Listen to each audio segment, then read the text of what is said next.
नमस्कार, एस के एज्युकेशन या यूट्यूब चॅनलवर आपले स्वागत आहे।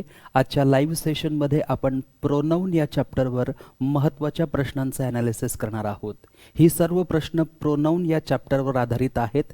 जे काही विविध टाइप्सचे प्रोनाउन्स आहेत, मग पर्सनल प्रोनाउन असेल, रिलेटिव्ह प्रोनाउन असेल, रिफ्लेक्सिव्ह प्रोनाउन असेल, एम्फॅटिक प्रोनाउन असेल, इंडेफिनिट प्रोनाउन असेल, रेसिप्रोकल प्रोनाउन असेल, डिस्ट्रीब्युटिव्ह प्रोनाउन असेल किंवा डेमॉन्स्ट्रेटिव्ह प्रोनाउन असेल, या सर्व प्रोनाउनच्या कन्सेप्टवर आधारित आज आपण या प्रश्नांना सोडवणार आहोत। आगामी काळात ज्या काही परीक्षा होतील त्या परीक्षांमध्ये आपल्याला जर प्रोनाउनचा प्रश्न विचारला तर तो अशा प्रकारे विचारला जाऊ शकतो। त्यामुळे या प्रश्नांचा सराव होणे आपल्यासाठी आवश्यक आहे। त्यामुळे आपण हा जर व्हिडिओ व्यवस्थित शेवटपर्यंत पाहिला आणि प्रत्येक प्रश्न आणि प्रत्येक सेंटेन्स आणि प्रत्येक कन्सेप्टला जर आपण व्यवस्थित समजून घेण्याचा प्रयत्न केला तर नक्कीच येणाऱ्या परीक्षेमध्ये जो काही प्रोनाउनचा प्रश्न तुम्हाला विचारला जाईल त्याचं अचूक उत्तर तुम्हाला परीक्षेमध्ये देता येईल। मग सुरुवात करूया पहिल्या प्रश्नाला। पहिला प्रश्न आहे identify the correct sentence or sentences. First sentence is I met the girl which was playing the basketball. मी ज्या मुलीला भेटलो ती बास्केटबॉल खेळत होती। आता या सेंटेन्समध्ये जर आपण पाहिलं आय मेट द गर्ल इथपर्यंत आपलं सेंटेन्स अगदी बरोबर आहे, परंतु गर्लसाठी या ठिकाणी हा जो विच वापरलेला आहे, हा गर्लसाठी या ठिकाणी जो विच वापरलेला आहे हा बरोबर आहे की चुकीचा आहे? तर हा विच अगदी चुकीचा आहे, कारण आपल्या सर्वांना माहिती आहे की व्यक्ती जर असेल तर व्यक्तीसाठी आपण विचचा वापर करत नाही। व्यक्तीसाठी आपण एकतर हूचा वापर करतो किंवा दॅटचा वापर करतो। आपण रिलेटिव्ह प्रोनाउनमध्ये पाहिलेलं आहे की व्यक्ती असेल तर व्यक्तीसाठी आपण हूचा वापर करतो किंवा दॅटचा वापर करतो, विचचा वापर करत नाही। आणि त्यामुळे या सेंटेन्समध्ये हा विच जो लिहिलेला आहे हा विच चुकीचा आहे आणि म्हणून हे पहिलं सेंटेन्स चुकीचं आहे। जर पहिलं सेंटेन्स चुकीचं आहे तर ज्या ऑप्शनमध्ये ए बरोबर सांगितलेलं आहे ते ऑप्शन आपलं कॅन्सल करावं लागेल, परंतु कोणत्याही ऑप्शनमध्ये ए बरोबर आहे असं दिलेलं नाही। आता दुसरं सेंटेन्स बघा, it is I who M responsible for the delay. आता हे सेंटेन्स फार महत्त्वाचं आहे आणि याबद्दल मी बऱ्याच वेळेस तुम्हाला माहिती दिलेली आहे की इट इज नंतर जेव्हा आय वापरला जातो तेव्हा ते अगदी बरोबर असतं। इट इज नंतर जेव्हा आय वापरला जातो तेव्हा तो अगदी बरोबर असतो, परंतु इट इज नंतर जर मी वापरला तर हे चुकीचं असतं। म्हणून इट इज नंतर हा आय जो वापरलेला आहे हा अगदी बरोबर आहे। आता या आय नंतर जर एखादा रिलेटिव्ह प्रोनाउन लिहिलेला असेल की जो हू असेल किंवा दॅट असेल तर या हू नंतर आपल्याला नेमका कोणता व्हर्ब वापरायचा आहे ते हूच्या आधी असलेला हा अँटीसिडंट ठरवत असतो। म्हणजे हूच्या आधी एक्झॅक्ट कोण आहे? आय। मग या आय नुसार आपल्याला ॲम वापरावा लागतो। म्हणून या ठिकाणी हू नंतर जो ॲम वापरलेला आहे तो बरोबर आहे। म्हणजेच it is I who M responsible for the delay, तो मीच आहे की जो डिलेसाठी जबाबदार आहे, उशिरा येण्यासाठी जबाबदार आहे। म्हणजे हे सेंटेन्स जे आहे हे सेंटेन्स या ठिकाणी अगदी बरोबर आहे, परंतु बऱ्याच वेळेस हे सेंटेन्स आपल्याला चुकीचं वाटतं आणि म्हणून अशा प्रकारे कन्फ्युजिंग सेंटेन्सेस आपल्याला दिली जातात की जी चुकीची वाटतात ती कधी कधी बरोबर असतात आणि जी अगदी योग्य वाटतात ती कधी कधी अयोग्य अशी सेंटेन्सेस असतात। आणि म्हणून लक्षात ठेवायचं आहे की इट इज आय नंतर हा जो हू लिहिलेला आहे या हूच्या नंतर हा जो ॲम आहे हा या आयसाठी आलेला आहे आणि म्हणून आपण तिथे ॲम वापरलेला आहे आणि म्हणून सेंटेन्स बी जे आहे ते सेंटेन्स बी बरोबर आहे। मग सेंटेन्स बी कोण कोण म्हणतंय बरोबर आहे? तर बघा, सेंटेन्स बी सांगतंय की ऑप्शन 1 ऑप्शन 2 हे सांगतायत की सेंटेन्स बी बरोबर आहे, परंतु सेंटेन्स बी बरोबर असून ऑप्शन 3 म्हणते सेंटेन्स सी बरोबर आहे, म्हणजे हे आपलं उत्तर चुकीचं होईल। ऑल आर इनकरेक्ट, सर्व चुकीची आहे असं म्हणता येणार नाही, कारण ऑप्शन बी बरोबर येत आहे। म्हणजे आपण म्हणू शकतो की तिसरं आणि चौथं ऑप्शन आपलं एलिमिनेट झालेलं आहे। आता फक्त आपल्याला तिसरं सेंटेन्स जे आहे ते या ठिकाणी चेक करायचं आहे। This is the woman whom daughter stood first in the class। आता या सेंटेन्समध्ये बघा, दिस इज द वुमन ही ती स्त्री आहे किंवा ही ती महिला आहे, whom daughter की जिची डॉटर जिची मुलगी पहिली आलेली आहे क्लासमध्ये, फर्स्ट आलेली आहे क्लासमध्ये। आता whom म्हणजे ज्याला किंवा जिला। मग या ठिकाणी जर आपण असं म्हटलं दिस इज द वुमन ही तीच महिला आहे जिला मुलगी पहिली आली क्लासमध्ये, अशा प्रकारे आपलं सेंटेन्स तयार होणार नाही. म्हणजे हा जो होम या ठिकाणी वापरलेला आहे, हा होम या ठिकाणी चुकीचा वापरलेला आहे. या होमच्या ऐवजी इथे आपल्याला काय वापरायला हवं होतं, हुज असं वापरायला हवं होतं. तेव्हा आपलं सेंटेन्स बरोबर झालं असतं की this is the woman whose daughter came first in the class. This is the woman whose daughter stood first in the class. So या ठिकाणी होमच्या ऐवजी हुज असायला पाहिजे होता, म्हणून आपला सेंटेन्स सी चुकीचा आहे. सेंटेन्स सी चुकीचा आहे म्हणून दुसरं ऑप्शन कॅन्सल होईल. 2, 3 आणि 4 एलिमिनेट झाल्यामुळे पहिलं ऑप्शन आपलं करेक्ट होईल. Only sentence B is correct. फक्त सेंटेन्स बी जे आहे ते आपल्यासाठी करेक्ट आहे. तर या तीनही सेंटेन्सेसमध्ये आपण जो काही पॉईंट पाहिलेला आहे तो रिलेटिव्ह प्रोनाऊन हा पॉईंट आहे. पहिल्या सेंटेन्समध्ये रिलेटिव्ह प्रोनाऊन चुकीचं वापरलेलं आहे. दुसऱ्या सेंटेन्समध्ये रिलेटिव्ह प्रोनाऊन योग्य पद्धतीने वापरलेला आहे. तिसऱ्या सेंटेन्समध्ये रिलेटिव्ह प्रोनाऊन चुकीचं वापरलेलं आहे. म्हणून पहिलं आणि तिसरं सेंटेन्स चुकीचं आहे. फक्त सेंटेन्स बी बरोबर आहे आणि सेंटेन्स बी ऑप्शन 1 बरोबर दर्शवत आहे. म्हणून या ठिकाणी ऑप्शन 1 हे आपलं राईट आन्सर होणार आहे. तर हे छोटे छोटे कन्सेप्ट्स जे आहेत हे ऑलरेडी मी आपल्या ऑनलाईन कोर्समध्ये तुमचे कव्हर केलेले आहे. आपला English online course SK education या ॲपवर उपलब्ध आहे आणि अगदी रिझनेबल फीजमध्ये हा कोर्स तुमच्यासाठी उपलब्ध आहे. फक्त 1799 मध्ये तुम्हाला 300+ रेकॉर्डेड व्हिडिओज पाहायला मिळत आहेत आणि तुम्हाला दररोज लाईव्ह लेक्चर देखील करायला मिळत आहे. म्हणजे तुमच्याकडे दोनही ऑप्शन्स आहेत. जर फक्त तुम्हाला रेकॉर्डेड लेक्चर्स बघायचे असतील तर तुम्ही फक्त रेकॉर्डेड लेक्चर्सही बघू शकतात आणि रेकॉर्डेड लेक्चर्ससह जर तुम्हाला दररोज वेळ असेल आणि एक्स्ट्रा प्रॅक्टिस करायची असेल तर तुम्ही दररोज लाईव्ह लेक्चर्स रात्री 9 ते 10 या वेळेत देखील अटेंड करू शकतात. किंवा झालेले लाईव्ह लेक्चर्स आम्ही रेकॉर्डेड फाईल म्हणून अपलोड करत असतो. सो 300 व्हिडिओज वेगळेत आणि दररोज लाईव्ह होणारे लेक्चर्स वेगळेत आणि झालेले लाईव्ह लेक्चर्स आम्ही रेकॉर्ड करून अपलोड करतो ते वेगळं. म्हणजे तुम्हाला संपूर्ण खजाना मिळत आहे. प्रश्नही भरपूर मिळत आहेत, व्होकॅब्लरी तुम्हाला खूप मिळत आहे आणि तुम्हाला संपूर्ण चॅप्टर्सचा जो कोर्स आहे तो रेकॉर्डेड फॉर्मॅटमध्ये देखील मिळत आहे. त्यामुळे असा हा अत्यंत उपयुक्त कोर्स आहे. MPSC राज्यसेवा मुख्य परीक्षेसाठी देखील याच्यामध्ये कंटेंट आपण घेणार आहोत. ज्या प्रकारे डिस्क्रिप्टिव्हमध्ये एसे रायटिंग आहे किंवा प्रेसी रायटिंग आहे किंवा ट्रान्सलेशन आहे, हे पॉईंट्स देखील आपण या कोर्समध्ये लाईव्हमध्ये कव्हर करणार आहोत. सोबतच ऑलरेडी आपण मॅक्सिमम जो ग्रामर आणि व्होकॅबचा पार्ट आहे तो कव्हर केलेला आहे आणि जे काही सराव प्रश्न आहे ते देखील आपण याच्यामध्ये कव्हर करतच आहोत. सो 1799 फीज आहे. SK एज्युकेशन या ॲपवर जाऊन तुम्ही हा कोर्स परचेस करू शकतात आणि कोणताही व्हिडिओ कितीही वेळेस पाहू शकतात.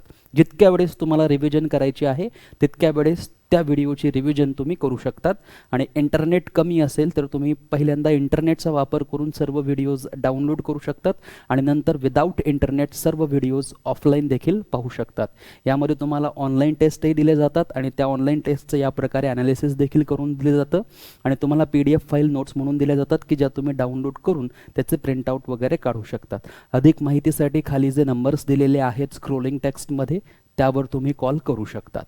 पुढचा प्रश्न आहे identify the correct sentence or sentences. Again तोच प्रश्न आहे. करेक्ट सेंटेन्स ओळखायचा आहे. 3 वाक्य दिलेली आहेत. मग बघूया कोणत्या वाक्याबरोबर आहे. Man is the only animal who can speak. आता बघा या ठिकाणी मॅन वापरलेला आहे आणि या ठिकाणी ॲनिमल वापरलेला आहे. आता मॅनसाठी वापर होतो हूचा आणि ॲनिमलसाठी वापर होतो दॅटचा. मॅनसाठी वापर होणार हूचा आणि ॲनिमलसाठी वापर होणार दॅटचा. परंतु इथे काय सांगितलेलं आहे, मॅन हाच ॲनिमल आहे. मॅन हाच ॲनिमल आहे. मग आता इथे कन्फ्युजन होतं की हू वापरायचं आहे की दॅट वापरायचं आहे. तर इथे मॅन आणि या ॲनिमलला आपल्याला बघायचं नाही आहे. इथे एक महत्त्वपूर्ण शब्द आहे द ओनली. इथे कोणता शब्द दिसतोय आपल्याला, द ओनली.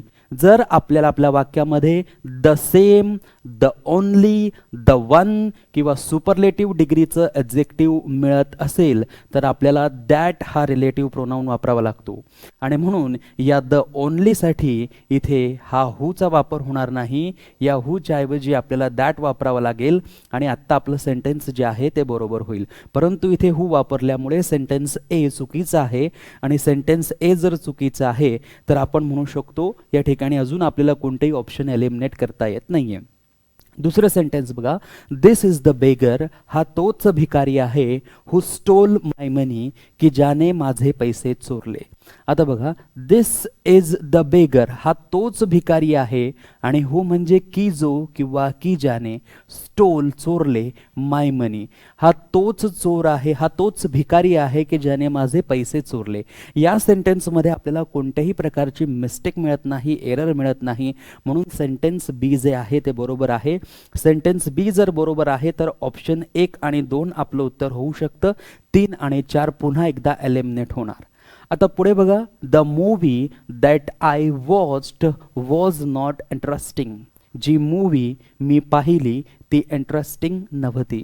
आता बघा, या ठिकाणी मूवीसाठी दॅट हा रिलेटिव्ह प्रोनाउन वापरलेला आहे, आणि मूवी हे निर्जीव आहे. मूवीसाठी आपण दॅटचाही वापर करू शकतो किंवा विचचाही वापर करू शकतो, परंतु हुचा वापर करू शकत नाही. So the movie that I watched was not interesting हे सेंटेन्स या ठिकाणी अगदी बरोबर आहे. दोन्ही सेंटेन्सेस बरोबर असल्यामुळे बी अँड सी हे आपलं आता उत्तर होईल. आता ऑप्शन 1 या ठिकाणी कॅन्सल होईल, ऑप्शन 2 हे आपल्याला उत्तर द्यावं लागेल. तर अशा प्रकारे या 3 सेंटेन्सेसला व्यवस्थित लक्षात ठेवायचं आहे. या 3 सेंटेन्सेसच्या मागे जे काही कन्सेप्ट आपण यूज केले त्यांना प्रॉपरली आपल्याला लक्षात ठेवायचं आहे, कारण याच पॅटर्नवर तुम्हाला विविध प्रकारचे सेंटेन्सेस प्रश्नांमार्फत दिले जाऊ शकतात. तुम्हाला फक्त कन्सेप्ट्स क्लिअर ठेवायचे आहेत. ज्यांचे कन्सेप्ट क्लिअर आहेत, प्रश्न कसाही असो, त्यांना उत्तरापर्यंत लवकर पोहोचता येईल. आणि त्यामुळे या प्रश्नांच्या माध्यमातून तुमचा एक सराव करून घेत आहे, जेणेकरून प्रोनाउनचे जे काही प्रश्न आहेत त्यावर तुम्हाला जो काही प्रश्न विचारला जाईल तर तुम्हाला त्याचं अचूक उत्तर देता येईल. यानंतर आपला आजचा पुढचा प्रश्न आहे, identify the correct sentence or sentences. 3 sentences आहेत, बरोबर सेंटेन्स ओळखायचं आहे. पहिलं sentence, all these glitters is not gold.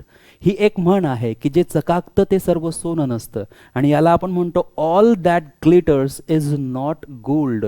आणि म्हणून या ठिकाणी ऑल दीज येणार नाही, या ठिकाणी येणार ऑल दॅट, कारण ऑल साठी आपण दॅट या प्रोनाउनचा वापर करत असतो. ऑल नंतर कधीही हु हा रिलेटिव्ह प्रोनाउन वापरला जाणार नाही. ऑल नंतर कधीही विच हा रिलेटिव्ह प्रोनाउन वापरला जाणार नाही. ऑल नंतर कधीच आपण विच वापरत नाही, किंवा ऑल नंतर आपण जनरली हु वापरत नाही. यानंतर आपण नेहमी दॅटचाच वापर करत असतो. हे रिलेटिव्ह प्रोनाउनमध्ये आपण काल परवाच प्रोनाउन चॅप्टरमध्ये पाहिलेलं आहे, लाईव्ह लेक्चरमध्ये, आणि रेकॉर्डेड लेक्चरमध्येही ऑलरेडी मी हा पॉईंट कव्हर करून दिलेला आहे. त्यामुळे हे पहिलं सेंटेन्स चुकीचं आहे. पहिलं सेंटेन्स चुकीचं असल्यामुळे ऑप्शन ए जिथे तिथे असेल ते ऑप्शन्स एलिमिनेट करावे लागतील, परंतु कोणत्याही ऑप्शनमध्ये ए बरोबर सांगितलेलं नाहीये. गॉड हेल्प्स दोज, देव त्यांनाच मदत करतो, हुम हेल्प देमसेल्स, की जे त्यांना मदत करतात. आता बघा, या ठिकाणी दोज नंतर हा जो हुम वापरलेला आहे हा हुम चुकीचा आहे, कारण हुमचा अर्थ होतो की ज्याला किंवा की जेला. So God help those hmm help themselves. तर हे सेंटेन्स या ठिकाणी चुकीचं आहे. God helps those who help themselves. इथे हू हा रिलेटिव्ह प्रोनाउन यायला पाहिजे होता, आणि म्हणून हे सेंटेन्स या ठिकाणी चुकीचं आहे. सेंटेन्स बी चुकीचं असल्यामुळे ऑप्शन 1 आणि ऑप्शन 2 ही आपली उत्तरं चुकीची होणार, म्हणजे ऑप्शन 1 आणि ऑप्शन 2 हे एलिमिनेट होणार. त्यानंतर तिसरं सेंटेन्स बघा, either of the books has been sold. आता तुम्हाला सांगितलेलं आहे की आयदर ऑफ हे एक डेस्क्रिप्टिव्ह प्रोनाउन आहे. आयदर ऑफ जेव्हा जेव्हा येईल तेव्हा डोळ्यासमोर 2 आलं पाहिजे, म्हणजे बुक्सची संख्या किती आहे, 2. आणि आयदर ऑफ द बुक्स म्हटलं की 2 बुक्सपैकी एक बुक आपण असं म्हणत असतो. 2 बुक्सपैकी कोणतंही एक बुक, म्हणजे एक बुक जेव्हा आपण म्हणतो तेव्हा व्हर्ब आपल्याला सिंग्युलर घ्यावा लागतो, आणि म्हणून या ठिकाणी हॅज हा सिंग्युलर व्हर्ब अगदी बरोबर आहे, म्हणजे सेंटेन्स सी बरोबर आहे. आणि सेंटेन्स सी बरोबर असल्यामुळे ओनली सेंटेन्स सी हे ऑप्शन 3 मध्ये आहे, म्हणून आता आपलं ऑप्शन 3 हे बरोबर होणार. ऑल आर इनकरेक्ट म्हणता येणार नाही, कारण सेंटेन्स सी बरोबर असल्यामुळे option 3 only C is correct हे आपल्यासाठी करेक्ट ऑप्शन होईल. तर अशा पद्धतीने तिसरं सेंटेन्स जे आहे याचा पॅटर्नही लक्षात ठेवायचा आहे की आयदर ऑफ असेल, नायदर ऑफ असेल, इच ऑफ असेल, त्यानंतर नाउन प्लुरल येईल परंतु व्हर्ब मात्र सिंग्युलर येईल आणि अशा पद्धतीने जर सेंटेन्सचं पॅटर्न असेल तर ते सेंटेन्स करेक्ट असेल. परंतु बऱ्याच वेळेस काय होतं, इथे बुक्स नंतर मुद्दाम हॅव लिहून दिलं जातं, कारण आपण बघतो की बुक्स प्लुरल आहे म्हणून आपण इथे हॅव हे करेक्ट समजतो आणि आपलं उत्तर प्रश्न चुकत असतो किंवा सेंटेन्स चुकत असतं. त्यामुळे लक्षात ठेवायचं आयदर ऑफ असेल, नायदर ऑफ असेल, इच ऑफ असेल, त्यानंतर नाउन प्लुरल येईल परंतु व्हर्ब जो आहे तो सिंग्युलर येईल आणि म्हणून सेंटेन्स सी जे आहे ते बरोबर आहे. म्हणून ऑप्शन 3 या ठिकाणी आपण बरोबर घेतलेला आहे. तर हा पॉईंट देखील सर्वांनी व्यवस्थित लक्षात ठेवायचा आहे. त्यानंतर चौथा प्रश्न घेऊया. Identify the correct sentence. प्रत्येक प्रश्न असाच आहे, त्यामध्ये 3 वेगवेगळे वाक्य मिळतील, त्यांना आपल्याला करेक्ट आहे की नाही ते ओळखायचं आहे. पहिलं sentence, the two friends quarrelled one another. The two friends, फ्रेंड्सची संख्या ऑलरेडी कव्हर केलेली आहे. द टू फ्रेंड्स, 2 मित्र आहेत. क्वारल्ड म्हणजे काय, भांडण केली. क्वारल्ड म्हणजे काय, भांडण केली. कुणासोबत, एकमेकांसोबत. 2 मित्रांनी एकमेकांसोबत भांडण केली. 2 मित्रांनी एकमेकांसोबत भांडण केली किंवा एकमेकांशी भांडण केली, त्यासाठी आपण वन अनदरचा वापर करत नाही. म्हणून या सेंटेन्समध्ये वन अनदर चुकीचं आहे. या वन अनदरच्या ऐवजी इच अदर असं लिहायला हवं होतं, तेव्हा आपलं सेंटेन्स बरोबर झालं असतं. आता मात्र आपलं सेंटेन्स ए जे आहे ते या ठिकाणी चुकीचं आहे. आणि सेंटेन्स ए जर चुकीचं आहे तर या ठिकाणी आपण म्हणू शकतो की ऑप्शन 1 जे आहे हे पण चुकीचं होणार आणि ऑप्शन 3 जे आहे हे या ठिकाणी चुकीचं होणार. आता पुढे बघा, the 3 friends quarrelled each other. इथे मित्रांची संख्या किती आहे, 3 आहे.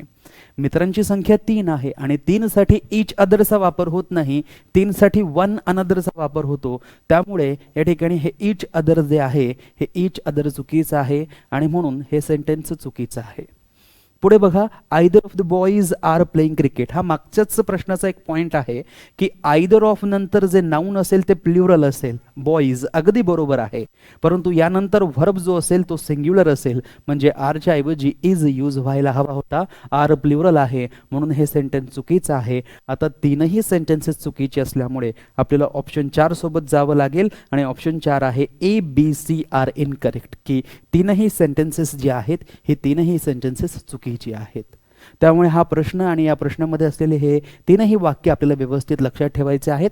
मुद्दाम 2 फ्रेंड्स असतील तर वन अनदर लिहून दिलं जातील आणि 3 फ्रेंड्स असतील तर मुद्दाम ईच अदर लिहून दिलं जाईल. आणि या पद्धतीने जेव्हा डिस्ट्रीब्युटिव्ह प्रोनाउनचा वापर होईल तेव्हा त्यामध्ये प्लुरल व्हर्बचा वापर करून वाक्य चुकवले जाईल. तर हे पॉईंट्स तुम्ही क्लिअर ठेवायचे आहेत. अशा प्रकारचे एरर्स केले जाऊ शकतात, कारण यापूर्वी ज्या काही MPSCच्या परीक्षा झालेल्या आहेत त्यामध्ये जे काही प्रश्न विचारलेले आहेत आणि त्या प्रश्नांमध्ये जे काही वाक्य विचारलेले आहेत त्या वाक्यांमध्ये अशाच प्रकारचे एरर्स आपल्याला पाहायला मिळाले आहेत. म्हणून आपल्या एरर्सचा अभ्यासही असणं फार गरजेचं आहे. पुढचा प्रश्न बघा, the dog who barks does not bite. जो कुत्रा भुंकतो तो चावत नाही. The dog who barks does not bite. आता बघा या ठिकाणी डॉगसाठी यांनी काय वापरलेलं आहे, हू, आणि डॉगसाठी हू वापरता येत नाही, कारण डॉग हा एक प्राणी आहे. प्राण्यांसाठी आपण दॅटचा वापर करतो म्हणून हूचा वापर या ठिकाणी चुकीचा आहे. दॅटचा वापर असता तर सेंटेन्स बरोबर झालं असतं, परंतु सेंटेन्स चुकीचं आहे कारण सेंटेन्समध्ये डॉगसाठी हूचा वापर केलेला आहे. सेंटेन्स ए चुकीचं असल्यामुळे ऑप्शन 2 जे आहे हे आपल्याला कोणत्याही परिस्थितीत उत्तर घेता येत नाही आणि ऑल आर करेक्ट असंही आपण म्हणू शकत नाही. त्यामुळे दुसरं आणि चौथं ऑप्शन आपलं एलिमिनेट झालं. बी सेंटेन्स बघा, ही हू कम्स फर्स्ट सर्व्स फर्स्ट. आता बघा हे सेंटेन्स, ही नंतर या ठिकाणी हू वापरलेला आहे, अगदी बरोबर आहे, कारण ही हा एक व्यक्तीसाठी वापरला जाणारा प्रोनाउन आहे आणि व्यक्तीसाठी आपण हू वापरत असतो.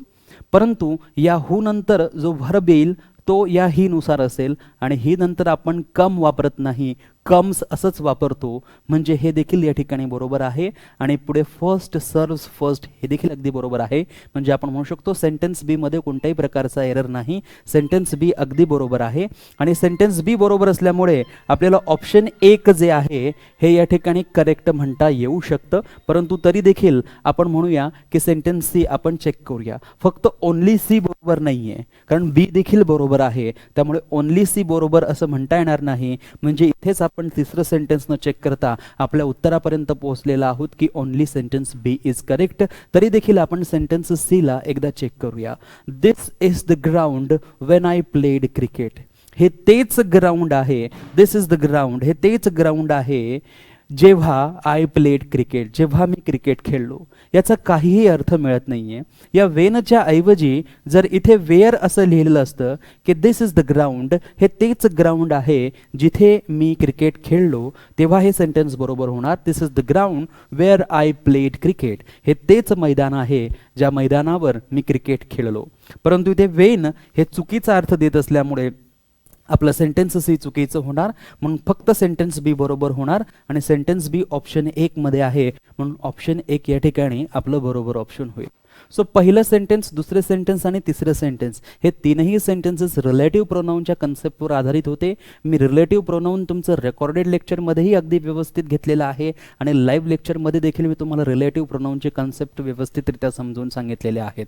आणि रिलेटिव्ह प्रोनाऊन समजून घेणं आपल्यासाठी याकरता महत्त्व आहे की स्पेशली रिलेटिव्ह प्रोनाऊनवर देखील आपल्याला एक सेंटेन्स विचारलं जाऊ शकतं.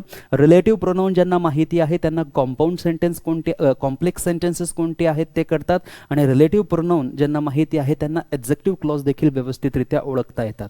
म्हणून रिलेटिव्ह प्रोनाऊन हा चॅप्टर 2 प्रोनाऊन मधील अत्यंत महत्त्वपूर्ण असा टाईप आहे आणि त्याचे कन्सेप्ट आणि ते समजणं आपल्याला अगदी महत्त्वाचं आहे. हे तीनही सेंटेन्सेस रिलेटिव्ह प्रोनाऊन या कन्सेप्टवर आधारित होते, परंतु वेगवेगळे कन्सेप्ट्स होते.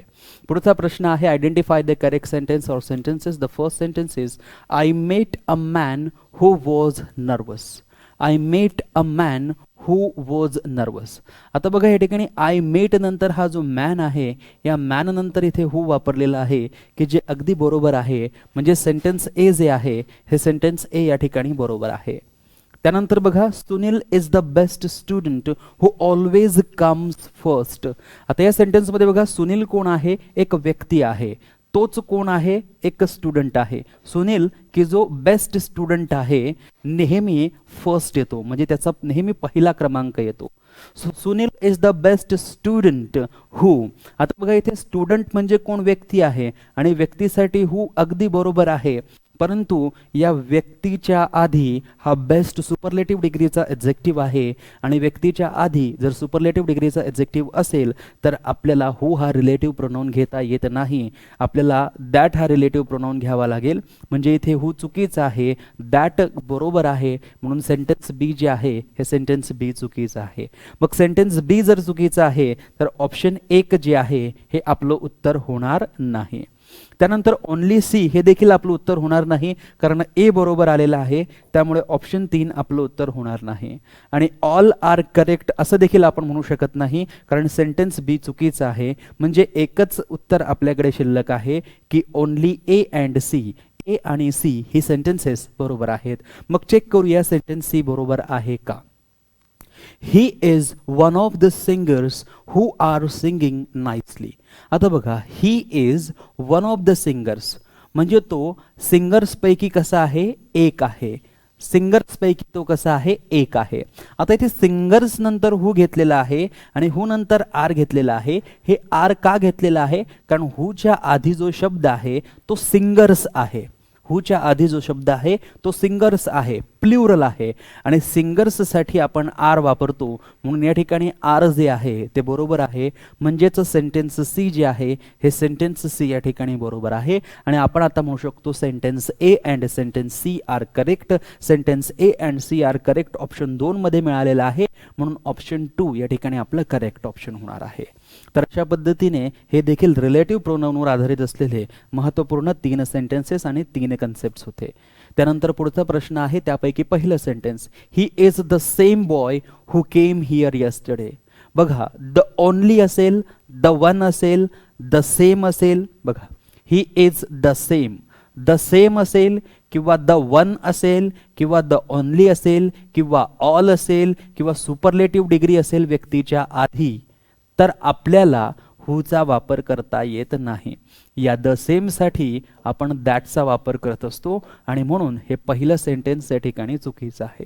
जर पहिलं सेंटेन्स चुकीचं असेल तर ज्या ऑप्शनमध्ये ए सांगितलेलं आहे बरोबर ते ऑप्शन आपलं कॅन्सल होईल. त्यानंतर दुसरं सेंटेन्स बघा, she is the only girls who is going to participate. आता बघा she is the only girl असं असायला पाहिजे होतं, सो हा एस या ठिकाणी चुकीचा आहे. आणि या गर्लच्या आधी बघा द ओनली लिहिलेला आहे, म्हणून हूचा वापर होणार नाही, दॅटचा वापर होईल, म्हणून सेंटेन्स बी देखील चुकीचा आहे. मग सेंटेन्स बी जर चुकीचा आहे तर ओनली बी हे आपल्याला उत्तर घेता येणार नाही. त्यानंतर बघा इथे सांगते की ओनली सी बरोबर आहे. मग चेक करूया सी बरोबर आहे का, आणि ते जर नसेल तर मग आपलं उत्तर ऑप्शन 4 होईल. He is the one. आता बघा ही इज साठी काय वापरलेलं आहे, द वन. द सेम असेल, द ओनली असेल, द वन असेल. द सेम असेल, द ओनली असेल किंवा द वन असेल, आपल्याला दॅट हे रिलेटिव्ह प्रोनाऊन वापरावं लागतं. म्हणून हू हा रिलेटिव्ह प्रोनाऊन या ठिकाणी चुकीचा आहे. दॅट हे रिलेटिव्ह प्रोनाऊन बरोबर होईल. म्हणून सेंटेन्स सी जे आहे हे सेंटेन्स सी या ठिकाणी चुकीचं आहे. म्हणजे आपलं चौथं ऑप्शन बरोबर होईल की all A B and C are incorrect. की ए बी आणि सी हे तीनही कसे आहेत, इनकरेक्ट आहेत. तिघही कसे आहेत, इनकरेक्ट आहेत, चुकीचे आहेत. क्लिअर. यानंतर घेऊया आपला आजचा पुढचा प्रश्न. पुढचा प्रश्न आहे it is you who R responsible for the loss. आता बघा इट नंतर आपण जेव्हा इज किंवा वॉज घेतो, ज्याप्रमाणे आपण आय घेतलं मी घेत नाही त्याप्रमाणे आपण यू घेऊ शकतो. कारण यू हे सब्जेक्टिव्ह केसमध्येही यूच असते आणि ऑब्जेक्टिव्ह केसमध्येही यूच असते, म्हणून आपण यू हे घेऊ शकतो. परंतु याच्यानंतर जर हू हा रिलेटिव्ह प्रोनाऊन असेल तर यू साठी आपण आर लिहित असतो. म्हणून असंच सेंटेन्स होणार it is you who are. Who नंतर इथे आर येणार, कारण आपल्याला सवय असते आपण हू नंतर नेहमी इज वापरतो. हू इज असं आपल्याला लहानपणापासून बोलायची ऐकायची सवय असते. त्यामुळे आपल्याला प्रत्येक वेळेस असंच वाटतं की हू नंतर इज येणार, परंतु प्रत्येक वेळेस असं होत नाही. इथे हू नंतर आर आला कारण हूच्या आधी काय होता, यू होता. So it is you who R इथपर्यंत हे सेंटेन्स अगदी बरोबर आहे. आणि रेस्पॉन्सिबल फॉर द लॉस हे सेंटेन्स या ठिकाणी बरोबर आहे. म्हणजे पहिलं सेंटेन्स जे आहे हे पहिलं सेंटेन्स बरोबर आहे. आणि पहिलं सेंटेन्स बरोबर असल्यामुळे आपण म्हणू शकतो ऑप्शन 2 जे आहे हे बरोबर होऊ शकतं. परंतु ऑप्शन 1 बरोबर होऊ शकत नाही, कारण पहिलं सेंटेन्स जर बरोबर आहे तर फक्त बी बरोबर आहे असं म्हणता येणार नाही, आणि फक्त सी बरोबर आहे असं देखील म्हणता येणार नाही, आणि सर्वच चुकीचे आहेत असं देखील म्हणता येणार नाही, कारण पहिलं सेंटेन्स त्या ठिकाणी बरोबर आहे. सो एक सेंटेन्स चेक केल्यानंतर आपले 3 ऑप्शन्स एलिमिनेट झाले आणि आपल्यासमोर एकच ऑप्शन शिल्लक राहिलं 2, आणि तेच आपलं उत्तर असणार आहे. म्हणजे एक सेंटेन्स चेक केल्यानंतर आपले 3 ऑप्शन्स ऑटोमॅटिकली एलिमिनेट झाले आणि एक ऑप्शन शिल्लक राहिलं की जे आपलं उत्तर असणार आहे. तरी देखील आपण शिल्लक राहिलेली 2 सेंटेन्सेस एकदा चेक करून घेऊया. There is nothing between you and I.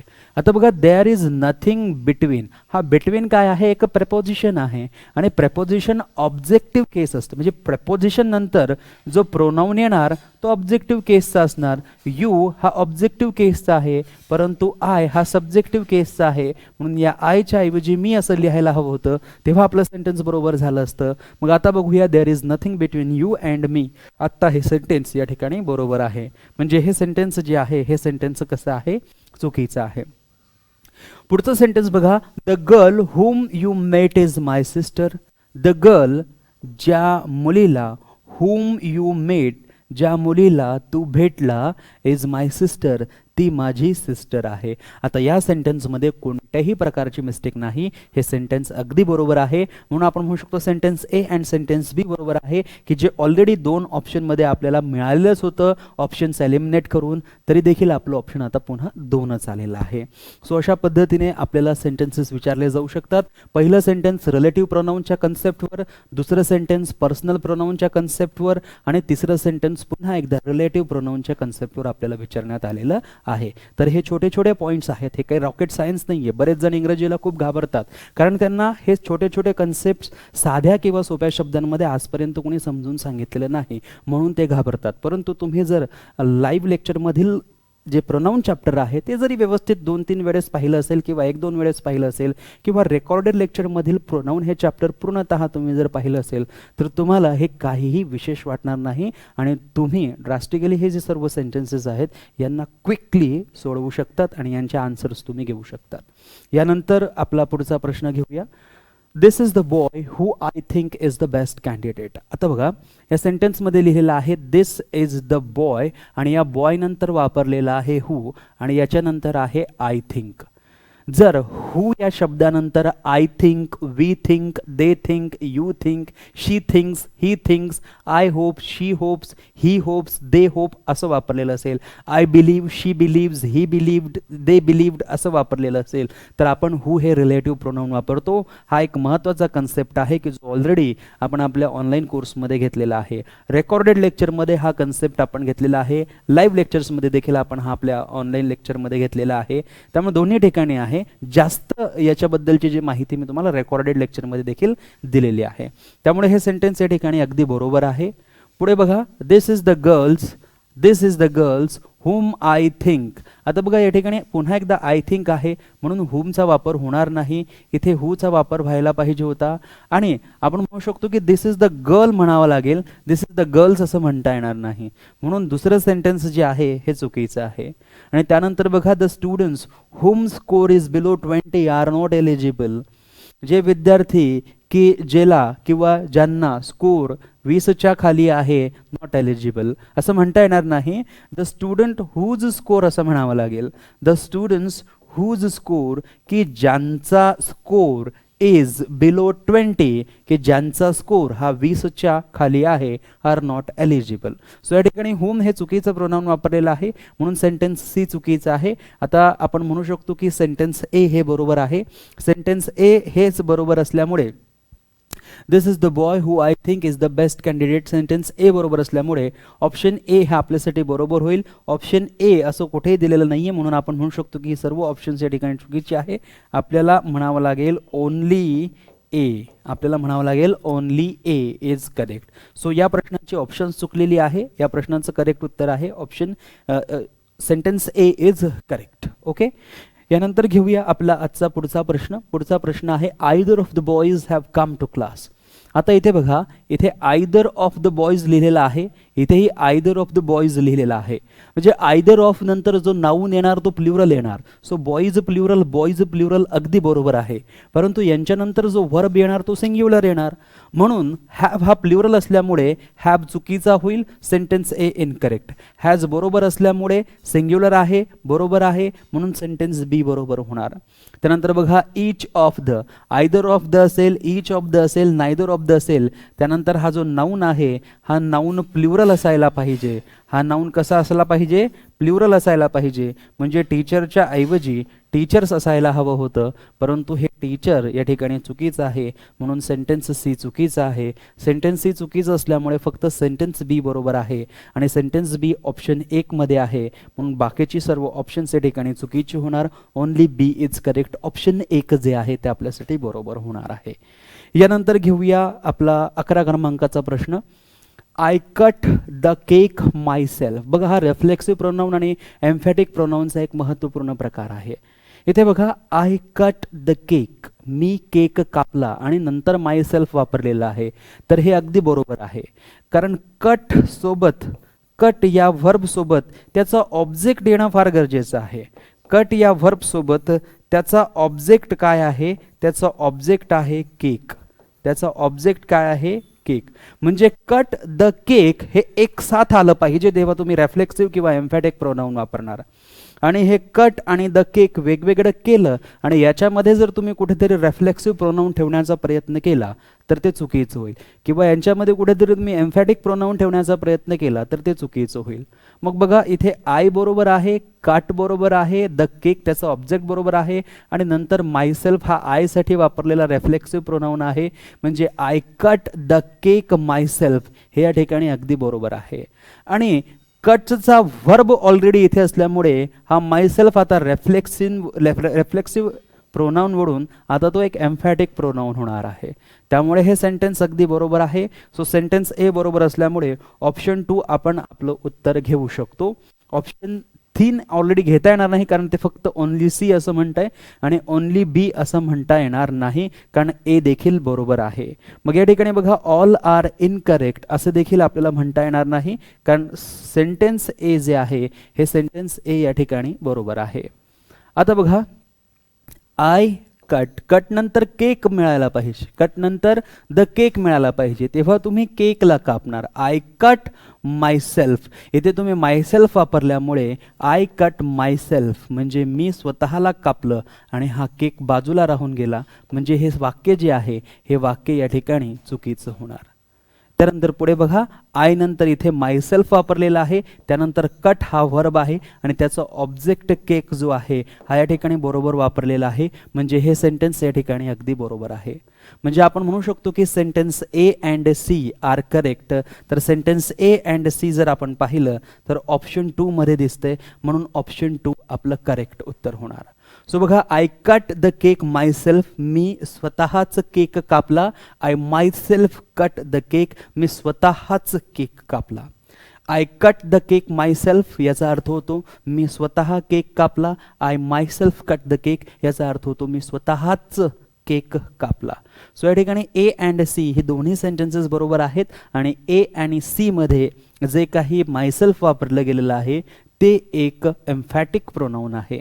हे देखील कोणतं प्रोनाउन आहे? एम्फॅटिक प्रोनाउन आहे. याबद्दल सविस्तर चर्चा आपण आपल्या रेकॉर्डेड लेक्चरमध्ये आणि लाईव्ह लेक्चरमध्ये केलेली आहे. त्यामुळे तुम्ही देखील आपला ऑनलाईन कोर्स जॉईन करू शकतात. रिजनेबल फीज आहे 1799 मध्ये. 6 महिन्यापर्यंत कोणताही व्हिडिओ किती वेळेस पाहू शकतात. ऑलरेडी त्या ठिकाणी 300+ व्हिडिओज आहेत की जे तुम्ही केव्हाही आणि किती वेळेस पाहू शकतात आणि दररोज तुम्हाला वेळ असेल तर लाईव्ह लेक्चर्स अटेंड करू शकतात आणि लाईव्ह लेक्चर्स थ्रू आपण रिव्हिजन करत असतो, प्रॅक्टिस करून घेत असतो.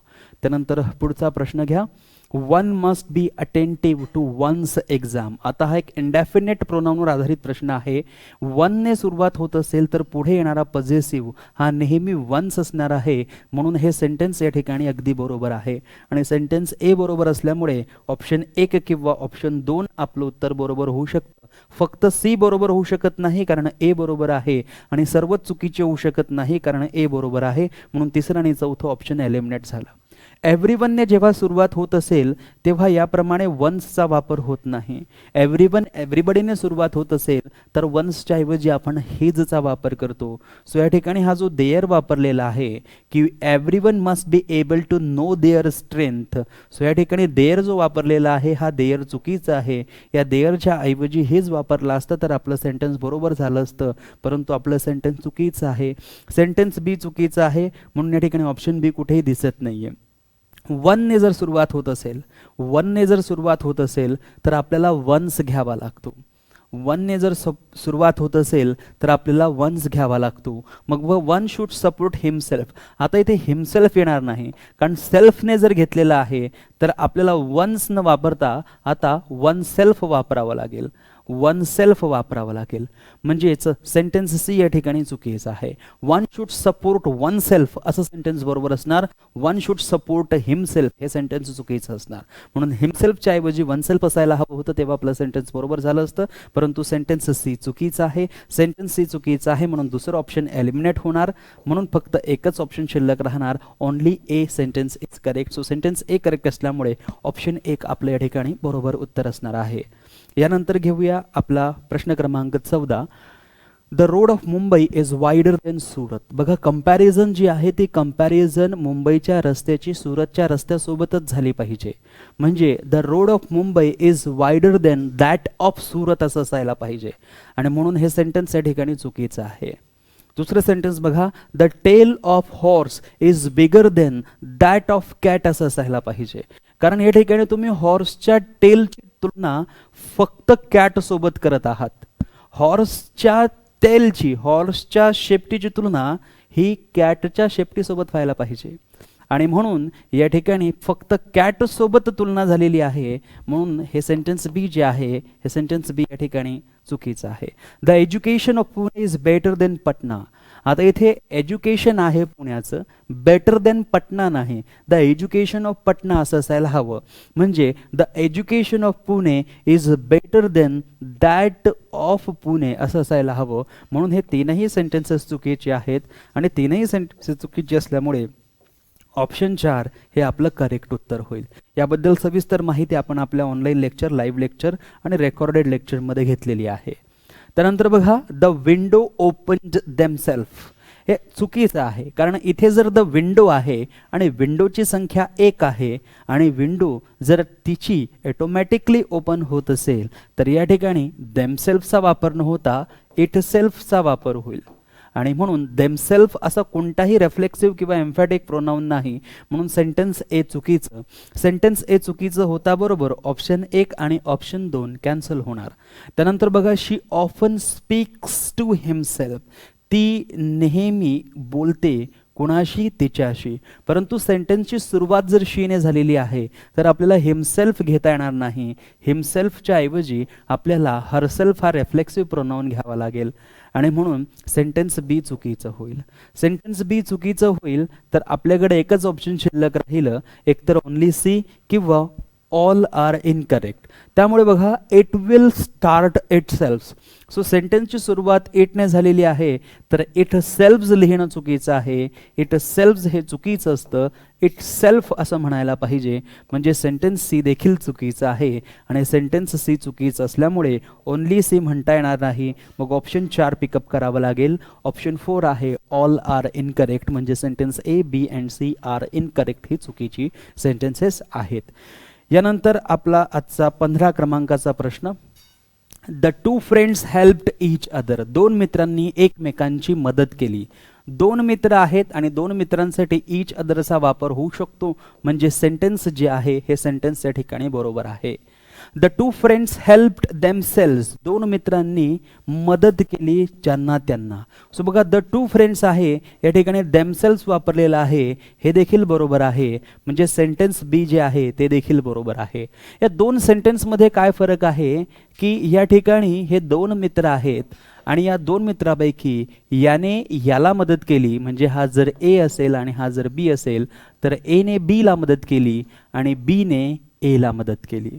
परंतु जेव्हा तुम्ही बी सेंटेन्स म्हणणार, the two friends helped themselves, म्हणजे एने एचीच मदत केली आणि बीने बीचीच मदत केली. म्हणजे प्रत्येकाने स्वतःलाच काहीतरी करण्यास मदत केलेली आहे. एकमेकांना मदत करणे ईच अदर आणि स्वतःलाच मदत करणे देमसेल्व्स. क्लिअर? सो दोन्ही सेंटेन्सेस या ठिकाणी अगदी बरोबर आहेत. तिसरं सेंटेन्स बघा, it will start it selves. So it selves या ठिकाणी चुकीचं आहे, हे इट सेल्फ असायला पाहिजे आणि म्हणून सेंटेन्स सी चुकीचं आहे. सो ए अँड बी बरोबर असेल म्हणून ऑप्शन 2 जे आहे ते बरोबर आहे. बाकीची सर्व ऑप्शन्स या ठिकाणी चुकीचे आहेत. यानंतर घेऊया आपला आजचा पुढचा प्रश्न आणि शेवटचा प्रश्न. He is one of the best players who play well. आता बघा, he is one of the best players आहे. He is one of the best players आहे.